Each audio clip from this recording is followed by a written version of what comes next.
in Logger Pro. You run Logger Pro, you go to Insert, Movie,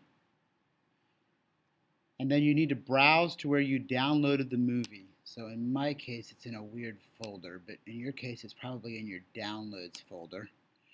So we're going to do the horizontal projectile first. We will open it. Now we'll insert the movie into your Logger Pro. You need to do three things. On the bottom right-hand side, open the toolbar, and you need to set a scale.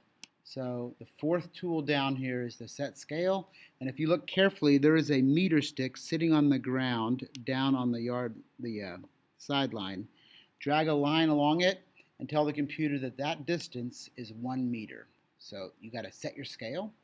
The second thing you have to do is choose a coordinate system. So the third button down here is the coordinate system. I'm going to make my coordinate system the location of the ball in the very first frame. So there's my X and Y axis.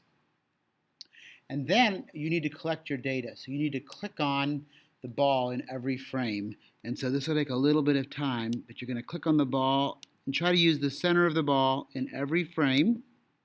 And as you do, you'll probably notice up here in the left corner, it's collecting position versus time data because every frame is 1/30th of a second. So you can use that to collect the data.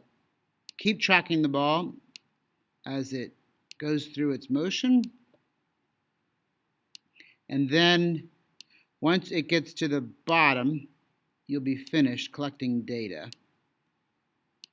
In order to not get any errant data points, you need to be pretty careful about not clicking on the graph again. I'm going to go over here and click on the data table and on the graph, and you'll see a bunch of graphs. We're not really going to use the graphs, so minimize the graphs a little bit and take your data table and make it a little bigger, because I don't know why, but it always hides the first two columns. So now when I'm in my data table, I'm going to scroll to the left and I'll see all of my data. Okay? So the first column is the time, the second column is the X, and the third column is the Y position.